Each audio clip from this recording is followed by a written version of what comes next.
recovering from his various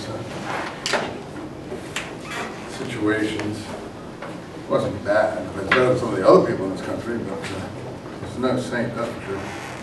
Okay, so you got to go under the underbelly of history, you know? You got to pick up the rocks and look at the worms underneath the rocks and things like that. You can't just go by, oh, Kennedy, oh, Roosevelt, oh, you know, and oh, horrible Bush, and so on and so forth. You got to pick up the rock and look down under and see what these guys are really making these people tick. Sometimes, or Wilson's a perfect example, another one.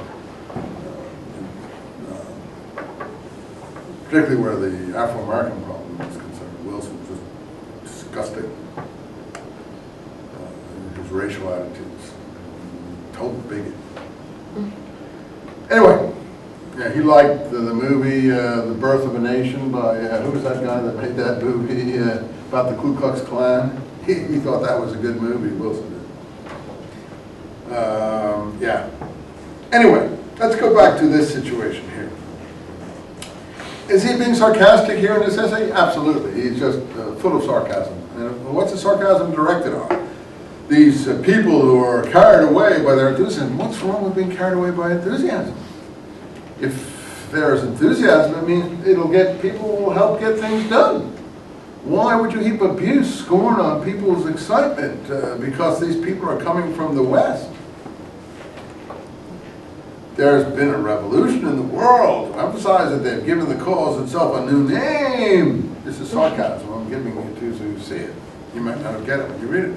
It's no longer love of Zion, Hibat Zion, it means love of Zion. But now it's Zionismus, Zionism, Zioniyut, okay. So now we've got Zionism, not Hibat Zion.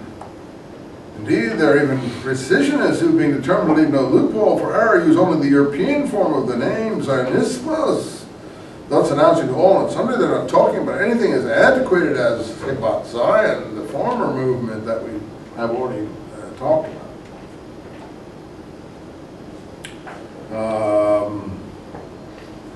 There was another name, by the way, that I forgot to mention when we were talking about Hibat Zion. They had another acronym that they had. They were often called the BILU. And that's an acronym of 4 Hebrew words, starting with the B-I-L-U. And that's based on, in English, come Israel, let us go. And it is Bo, which is come, Israel, Lekuva, let's go. So they were called the Bilu movement of the Hibat Zion movement before the Herzl period, the ones who started the kibbutz movements and all that sort of thing. That was already going on when Herzl was starting to write. Thus announced all and sundry, they're not talking about anything so antiquated as Hibat Zion, but about a new, up-to-date movement which comes like its name from the West, where people are innocent of the Hebrew language. You see the scorn there? They only speak German and French and English, you know. They don't know Hebrew, so he's mocking them. They're big shots, but they don't even know any Hebrew. Which most Reformed Jews, people I knew, for instance, were in that school. They didn't know Hebrew at all. Nordau, when we read Nordau's address, on the general condition of the Jews was a sort of introduction to the business of the Congress. It described it in incisive language the sore troubles, material or spiritual, which beset Jews the world over. In Eastern countries, we read it, their trouble was material, etc. They must struggle without let-up to satisfy the elementary physical needs. Again, he's mocking it a little bit. Which is denied them in the West and lands where the Jews are legally emancipated. Their material condition is not so bad, but their spiritual state is serious, etc., etc. He's we read Nordau's speech a bit, and you've read it fully, I hope. Well, so that's why we read it, so you could compare it. So what then? Nordau himself did not touch on this question, which was outside the scope of his address.